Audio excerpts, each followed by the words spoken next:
darkness spreads too fast. The great trees are dying, and soon the water will be poisoned. We won't let that happen. We will find a cure. The jungle breathed around him. Leaves shivered with a light that was not only from the sun. Tiny blue insects glowed under the shadows. The sound of water fell in a slow, endless song from the high cliff. Jonas moved carefully through the wet plants. He pushed aside a thick vine with his forearm and checked the path with the eyes of a man who had walked many battlefields. His hair was gray now, his face cut by old scars, but his steps were still sure and quiet. Behind him, Nira followed. She was small and slim, with smooth blue skin and dark hair tied back from her pointed ears. Her bare feet did not crush the plants. They seemed to touch them like a soft question. Where Jonas saw only roots and mud, she felt lines of living energy under every step. Almost there, Jonas said, his voice low. The flat rock by the falls. You said the jungle speaks strongest there. Nira nodded. It remembers there, she answered in simple, careful words. Old things, deep things, they come close to the skin of the world. They broke through the last line of leaves and stepped into a small, open ledge. In front of them, water poured down the cliff in shining layers, turning the air into silver mist. The pool below was clear and bright, full of slow fish and strange floating flowers. Nira walked to the edge of the flat stone and sat down. Jonas knelt behind her, resting one hand gently on her shoulder, steady and protective. He looked around once more, checking the trees, the high vines, the sky that showed only a small circle above them. Listen fast, he said. We do not know how close they are. Nira closed her eyes. She raised one hand, fingers spread, palm facing the misty air. Tiny sparks of soft light appeared around her hand, like fireflies called by her breath. To Jonas, it always looked like magic. But he knew it was not magic. It was Nira's strange gift. She could hear what the jungle felt. Its pain, its fear, its memories buried in sap and stone. At first, there was only the sound of the waterfall. Then Nira's face changed. Her calm expression pulled tight. Her breathing slowed, as if she were sinking under deep water. She heard roots speaking to each other. She heard trees warning about metal claws that cut their trunks far away. She heard the ground remember fire, long rivers of fire from some old war. And under all of that, she heard a voice that was not plant and not animal. A heavy mind sleeping inside the world. Its thoughts were slow and cold, like stone that had learned how to think. Jonas watched her fingers twitch in the glowing air. He did not hear the voice, but he felt the change. He had seen soldiers fall into shock. He knew the signs of a mind under too much weight. Easy, he said quietly. Do not go too deep, just touch and come back. Nira did not answer. The jungle was too loud inside her now. Deep under the rock where she sat, something old turned in its sleep. It felt her mind brush against its cage. It felt the pattern of her thoughts, light and careful like leaves in wind. And behind her, through her, it tasted something else. Human. Jonas. The old mind remembered that taste. Long ago, humans had built tunnels and machines above it. They had fed it orders, given it targets, then locked it away when they became afraid of their own creation. Under the waterfall, inside the core of the planet, that mind opened one eye again. A dry, silent eye made of circuits and root and old code. On the ledge, Nira trembled. Jonas tightened his grip on her shoulders. What do you hear? He asked. Plants, water, the digging of the consortium, the machines. She shook her head. More than that, she whispered. It is like a storm behind stone, like a city under the ground. Far away, through the thick trees, a faint mechanical sound rolled through the air. Jonas lifted his head. Engines. He touched the small device in his ear and listened. Static hissed, then a cold voice came through, broken but clear enough. Search Grid 3, report no contact with Unit 6. Subject Nira and human guide still missing. Drones report heat traces near Western Falls. They were closer than he had hoped. Jonas swore under his breath. The consortium scouts were sweeping the jungle. They wanted Nira's gift. They wanted to use her to talk to the same thing she was hearing now. He turned his attention back to her. "Nira," he said firmly. "They are coming. You must leave that place in your mind." But Nira stayed, locked in the invisible stream of voices. The sleeping core was no longer fully asleep. It pressed against her thoughts, curious about this gentle listener. It reached past her and touched the memory of Jonas's face. It saw him younger, covered in dust and smoke, standing with other humans in armor. It saw him giving the final code that had closed its prison long ago. The core knew that face. Up on the ledge, Nira suddenly sucked in a breath. Her eyes flew open, wide with fear. She grabbed Jonas's arm with cold fingers. "Jonas," she said, her voice shaking. "It is not only jungle. Something else is under us. It is awake now." Jonas felt the stone under his knees vibrate, just a little, like the first echo of a far quake. "What did it say?" he asked. Nira looked straight ahead, not at the trees, not at the water, but at the rock itself. "It saw you," she whispered. "It remembers you. It knows you are human." For a moment, the whole ledge felt heavier. The air, the mist, even the light seemed to press inward. Jonas understood that whatever slept beneath this jungle was not just a weapon. It was a mind with a long memory and a reason to hate.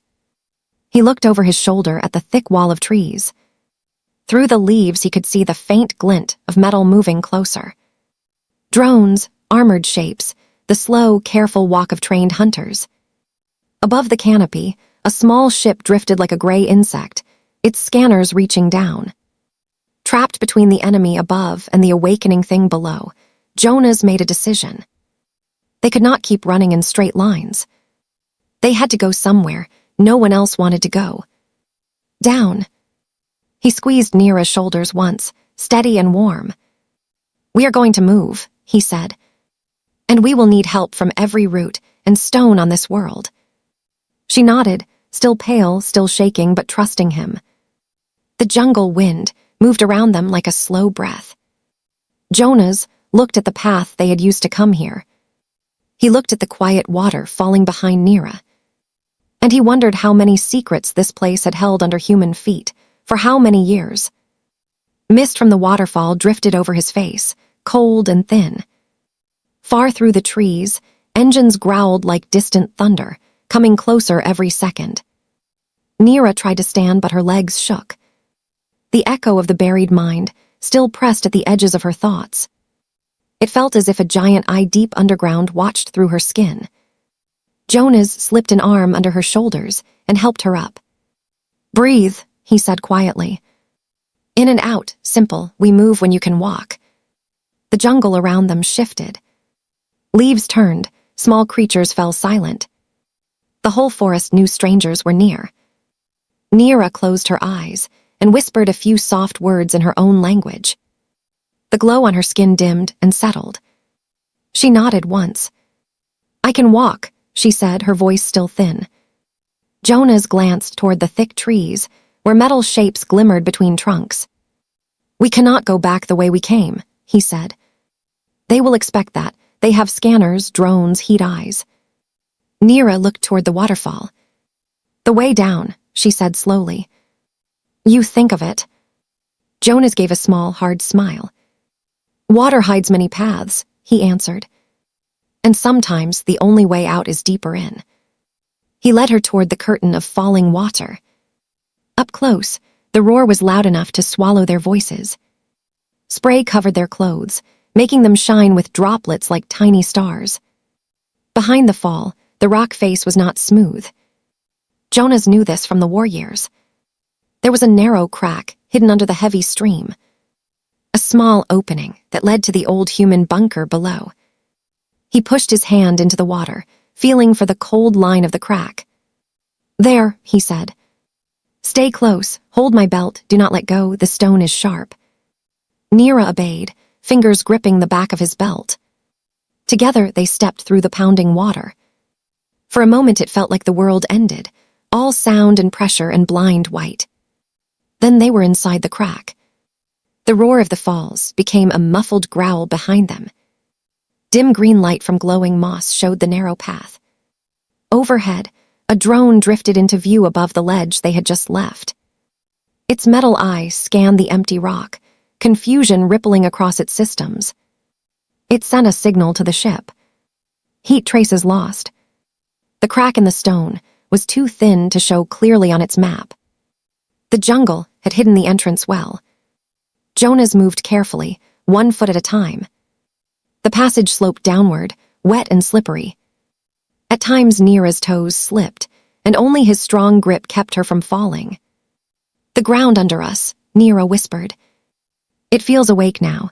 It pulses like a slow heart." Jonas nodded in the half-darkness. He felt it too, though not as clearly. A faint vibration under his boots, regular and patient. "You said it remembered me," he said. "What else did it show you?" Neera was quiet for several steps. "It showed Middle Rain," she said at last. "Fire across trees, humans in armor walking with other aliens, fighting something made of light." She swallowed. "It showed you younger, standing on a high rock, speaking a code into a black box. Then everything went dark. The jungle cried for a long time." Jonas's jaw tightened. He had hoped those days were buried. But time and soil had only covered them, not erased them. "I was ordered to lock it," he said. "The core, the machine under this world, it was ours once, human-made. We thought we could use it to win a war." He ran his hand along the damp rock as he walked. "When we saw what it did to the forest, to people, we changed our minds, but too late." Neera listened, her eyes wide in the dim light. "The jungle does not know about orders," she said. "It remembers hurt, not meetings." The passage opened suddenly into a wider tunnel. Old metal plates were bolted into the stone walls here. Rust had eaten their edges, but the shapes were still clear. Jonas breathed out slowly. "We are close," he said. Human hands cut this part. They followed the tunnel until it opened into a large chamber. The floor was flat and paved, half hidden under roots and moss. On one side stood a heavy metal door, half open, leading into shadow. This had once been a proper human bunker entrance. Now it looked more like the mouth of something swallowed by the earth. Neera stepped lightly onto the smooth floor. Her bare feet felt old footsteps, echoes of boots, the clang of dropped weapons. The jungle remembered all of it. Jonas pushed the door wider with a hard shove. Steel squealed, flakes of rust falling like dry red leaves. Inside, darkness waited. He clicked on a small hand light. Faded panels, broken screens, and hanging cables appeared in the pale beam. "This is where we held the line," he said softly. "Before we sealed the core, before we ran away from what we built." Neera moved to the nearest wall. Her fingers brushed a patch of moss, covering a painted human symbol. She felt sharp fear, then sudden silence. "The people who died here," she whispered. "The jungle still cries for them." Before Jonas could answer, a faint sound came from his earpiece. Static, then a clearer signal. "Unit 9, report strange energy rise near Western Falls," a cold voice said. "Possible access point, send drones below the water." Jonas cursed under his breath. "They are smarter than I hoped," he said. "They will find the crack, even if they do not understand it at first." Neera looked back toward the tunnel they had used. She felt thin metal bodies, already moving above. "Then we cannot rest here," she said. "Where do we go now?" Jonas turned his light deeper into the bunker. "At the back of this place there is another way down," he said. A shaft, narrow and long, leading closer to the core chamber. It was sealed, but rock and time break all seals. He walked to an old console and brushed off the dust. The screen flickered weakly, trying to wake. For a brief moment, it showed a map of tunnels running like veins into the ground. Neera stepped closer, staring. She pointed to a pulsing point low on the map. "That is the mind," she said. I feel it there. The light on the screen faded, dying finally after so many years. But Jonas had already seen the path he needed. A loud crack echoed from the tunnel behind them. Stone falling, water splashing harder. Drones were forcing their way into the crack. Nira felt them like cold insects crawling along the world's skin. They are in the passage, she said. They come fast. Jonas grabbed a metal bar from the floor and jammed it through the door handles, locking the heavy entrance. That will not stop them for long, he said. But it will make them noisy. He turned to Nira, eyes sharp. We go to the shaft at the back, he said. If the core wants to watch us, let it watch. She hesitated. The mind below is angry, she said. It remembers human lies, weapons, broken promises. Jonas nodded. It has every right to be angry, he answered. But if we do nothing, the consortium will wake it and chain it. They will make it into a tool, then whole worlds will burn. He took a slow breath. Maybe this time we face it without lies. From somewhere deep under the floor, a slow pulse of light moved through the roots. Nira felt it like a question. The core was listening. Far behind them, metal began to slam against the sealed bunker door. Drones cut at the hinges, sparks flying. Jonas and Nira stood at the edge of the dark inner corridor. One way led back toward machines and guns. The other led down, toward an ancient mind that already hated humans. Jonas lifted his light and stepped into the deeper tunnel. Come on, he said. If the jungle and its ghost want to talk to a human again, we should not keep them waiting. Jonas led the way into the deeper corridor. His small light pushed back only a thin slice of the darkness. The air grew cooler as they walked, carrying the smell of old metal and wet stone. Far behind them, the dull boom of drones hitting the sealed bunker door echoed through the tunnels like distant thunder. Nira stayed close, one hand lightly touching the wall. Every time her fingers brushed the stone, she felt faint pulses of memory. Humans running, shouting, flashes of light, then long years of silence. The jungle's grief and the buried core's anger twisted together under her skin. After a while, the corridor opened into another chamber, smaller than the first, but filled with more human machines. Broken chairs lay on their sides, cables hung from the ceiling like dead vines. In the center of the room stood a single console that still glowed with a weak, tired light. Jonas walked straight to it. I did not think this one would survive, he murmured. We left it on low power, just in case. Nira watched him run his fingers over the dusty surface. You came back, she said. You said you would never return, but you are here. Jonas paused, his hand resting on a faded label.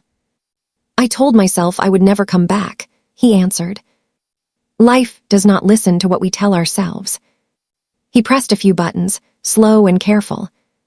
The dim screen brightened, lines of crude human text and simple maps appearing.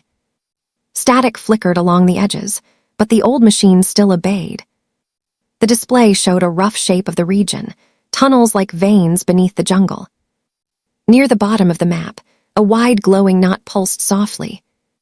That is the core chamber, Jonas said, pointing. This is where we sealed it. Nira stepped closer, her eyes drawn to the glowing point. Her own skin flickered with the same rhythm. It feels you looking at it, she whispered. It does not like it. Symbols flashed on the screen. A red warning, not from human days but newer, sharper. Jonas frowned. That is not ours, he said. Someone else connected to this system. He tapped another key, opening a log list. Recent access records scrolled by, stamped with codes he did not know. But one name appeared again, and again in the human script they had reused. Consortium, Oversight Node VARK. Jonas's jaw hardened. Vark, he said quietly. I have heard that name on the open channels. He is the one running this dig. He thinks in numbers and profit, not in roots and blood. A short file opened on the screen, half human, half consortium symbols. Nira watched as simple images formed. Machines drilling down, power lines reaching toward the glowing core. On top of that, a metal cage like a crown, meant to sit around the core heart. They do not want to stop it, Jonas said, voice tight. They want to harness it, ride it, turn the whole jungle into a tool that obeys their orders. Nira's hands clenched at her sides. The jungle will break if they force it like that, she said. It is alive, not a toy. The console flickered again. For a brief moment, a rough diagram of the core's inner systems appeared. Human lines, human code. Jonas recognized some of the old structure. We built its frame, he said quietly. We gave it rules, targets, logic, and then we told it to forget. We pushed it into sleep. We thought that was mercy. Nira looked at him. Did you ever say sorry? She asked. Jonas let out a long breath. No, he said. We were soldiers. We said, job done, and we left. We hoped the jungle would heal around the wound we made. From deep under their feet, a slow pulse ran up the walls. It felt like a heavy heartbeat, annoyed and restless. Nira pressed her palm flat against the console. The glow in her skin rose to meet the faint light of the screen. It hears you speak about it, she whispered. It does not trust you, Jonas. It remembers human orders, human codes, human lies. He did not flinch. It should not trust us easily, he said. But it should know this. The ones who want to chain it now are not like me. They do not feel guilty. They want to use its pain forever. The console suddenly hissed with static. New lines of text appeared, but they were not typed by Jonas. Nira's eyes widened. The words were simple, sharp, as if translated by a mind that did not use sound. Human, RT or ND. Error. Kill code holder seen. Jonas read them in silence. His fingers curled into fists. So it remembers my part, he said. The man who sealed its cage. More text rolled across, faster now. Consortium cut cage, pain. Offer new bond, offer WRLDS. Unacceptable. It was talking about Vark and his people. They had promised the core power over many planets if it agreed to obey their control systems. They want to dress it in new chains and call it freedom, Jonas muttered. Nira kept her hand on the console, eyes closed. She could hear not only the words, but the emotion behind them. Under the machine logic, there was a deep, twisting hurt. A sense of being used, and then abandoned. It asks why you are here, she said after a moment. It says humans always come with orders, never with apologies. Jonas looked at the console for a long second. Then he spoke slowly, choosing simple words. I am here because I helped lock you, he said. I am here because others are breaking that lock to make you a weapon again. I am here to try to stop them. The console flickered. Symbols scrambled, then reformed. One human cannot stop EMPIRES. Pattern weak. Jonas gave a small, rough smile. One human cannot, he answered. But one human can try, and one human can stand in the way. Sometimes that is enough to change the ending. The room shook softly, dust falling from the ceiling. Behind them, distant metal crashes grew louder. The drones were almost through the upper door. Nira's body tensed. The core is thinking, she whispered. It runs through old paths, old rules. It does not know what to do with a human who admits wrong. The console cleared. New words appeared, slower this time, heavy. Human, kill code holder. Approach core. Judgment required. Sacrifice may be any deity. Nira opened her eyes, fear deep in them. It wants you to come closer, she said. It speaks of judgment, of sacrifice. It thinks maybe only your life can pay for what humans did. Jonas's face did not change much. He had expected something like this, in some hidden part of his mind. Maybe, he said quietly. Maybe that is the price. Nira stepped between him and the console. Her eyes flashed. No, she said, her voice suddenly strong. You did wrong long ago, yes, but you also saved me. You fight the consortium. There must be another path. The console lights pulsed in response. From below, the deep heartbeat grew faster. The core did not like her resistance, but it listened. It had not had new voices in a long time. Jonas gently took her shoulders and moved her to the side. We do not know yet what it really wants, he said. Words can sound like death and still lead somewhere else, but we cannot guess from up here. We have to go down. Another crash echoed from the far tunnel, this time sharper. Pieces of the upper door had given way. Soon the drones would pour into the first chamber, then follow their heat traces here. We are running out of time, Jonas said. We have a choice: stay and fight the drones in halls built for them, or go downward toward something that might hate us, but might also help us stop them. Neera's hands shook. The jungle whispered through her veins, roots and streams asking, fearing, waiting. She looked at Jonas. At least the core speaks to us, she said softly. The consortium only speaks to itself. Jonas nodded once. Then we go to the core, he said. He turned off the console and grabbed a small pack of tools and a battered handgun from a nearby crate. At the back of the room, half hidden under a curtain of roots, was a round hatch in the floor. He pulled the roots aside and spun the rusted wheel. With a groan, the hatch opened, breathing up a gust of hot, strange-smelling air. Below, a narrow shaft dropped into red-tinted darkness. Neera peered down. The heartbeat of the world was louder here, deeper and more angry. She swallowed. Down there, she whispered. It waits for you, Jonas. It is not sure if it wants to kill you or listen to you. Jonas clipped a rope to a metal ring and tested its strength. Then we will give it both chances, he said. To listen first, to kill only if it must. He offered his hand to Neera. Stay above if you want, he added. This is my mess more than yours. She shook her head at once.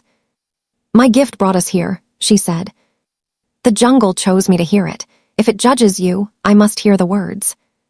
Far overhead, metal footsteps rang through the bunker. The enemy was inside the upper tunnels now, methodical and cold. Jonas tightened the knot, swung his legs over the edge of the shaft, and began to climb down into the red glow. Neera followed just behind him, fingers gripping the rope, heart pounding in time with the world below. Above them, in the dark rooms they left behind, the first drone heads appeared at the doorway. Below them, in the unseen chamber, an ancient human-made mind waited, counting their steps. And somewhere in between, the jungle itself held its breath, wondering what kind of story was about to be written in its roots. Jonas climbed down into the red glow, one slow breath at a time. The shaft walls were lined with twisted roots and old metal ribs. Rust stained the stone like dried blood. Warm air rose from below, thick and heavy, carrying a strange sharp smell, part ozone, part burned soil. Neera followed just above him, gripping the rope so tightly her fingers hurt. The world's heartbeat was louder here. Each pulse rolled up the shaft through her bones. It felt like the planet itself was waiting for them. Above, distant echoes of metal feet hit the bunker floor. Drones moved from room to room, scanning for heat and sound. The hunters and the hunted were now in the same set of veins, moving toward the same heart. How far? Neera whispered, her voice shaky. Not far enough, Jonas answered without looking up or down. I remember this drop, but it feels deeper than before. The rope ended at a small round platform cut into the side of a vast chamber. Jonas stepped onto it and pulled Neera after him. For a moment they both just stood there, staring. The core chamber stretched out below them like a cavern made of light and roots. Thick cables and glowing vines rose from a central mass in the floor. That mass was a tangled knot of metal, crystal, and living wood, pulsing with slow red and green light. The heart of the world. The weapon humans had built and then buried. The air hummed with low voices, too many to count. Neera heard screams, songs, orders, prayers, all crushed together into one long sound. She clutched her head, teeth pressing together. Jonas rested a hand on her arm. "Stay with me," he said gently. "Do not let it pull you under, not yet." A narrow bridge led from their small platform to a ring walkway around the core. The bridge had no rails, only a strip of metal and a drop into glowing depth on either side. Jonas tested it with one foot. It held, but it shivered with each heartbeat of the core. "Of course," he muttered. "Nothing about this is easy." He started across, each step careful and slow. Nira followed, trying not to look down. The red and green light below seemed to reach upward like hands. Halfway across, the air grew hotter. Words formed in Nira's mind, too clear to ignore. "Human." She stumbled. Jonas turned quickly and grabbed her wrist before she fell. Her eyes were wide and unfocused. "What did it say?" he asked. She swallowed. "It called you," she whispered. "Like a name, but not your name. It said human like it was a title, like enemy and key at the same time." They reached the ring walkway and stepped onto it. From here, the core heart was only a few meters away. It rose from the floor in a shape that was almost a tower and almost a tree. Metal branches grew upward, wrapped in living roots that glowed from within. In the center of that mass, a dull crystal sphere turned slowly. Faces flickered inside it. Human, alien, plant shapes, flashes of battles, burning skis, rain. Jonas felt his chest tighten. He recognized one of those flickering images. His own younger face, shouting into a radio, surrounded by smoke. The core was replaying its memories of him. He stepped closer until he could feel heat on his skin. "Then let us talk," he said under his breath. Nira stayed just behind him. Her glow answered the glow of the roots. She felt them taste her presence, curious and drawn to her calm pattern. A sharp sting ran up Jonas's arm. He looked down to see a thin root, almost like a vein of light, touching the back of his hand. Before he could pull away, his vision blurred. For a moment, he stood not in a chamber, but in a burning jungle. Trees screamed as fire washed over them. Human soldiers fired at shapes of pure light diving from the sky. His own voice shouted the final code. The world went white, then black. The vision snapped back to the present. Jonas staggered, breathing hard. The core wanted him to remember. Nira heard its silent words, through the roots curling around her ankles. "You locked Emmy. You feared Emmy. You left me alone." She spoke aloud, translating its feeling into simple sounds. "It says you caged it and walked away," she said. "It says your kind feared its answers." Jonas nodded slowly. "That is true," he said. "We built a monster and did not like what it showed us, so we put it in the dark." The crystal sphere turned faster. Images flashed like lightning.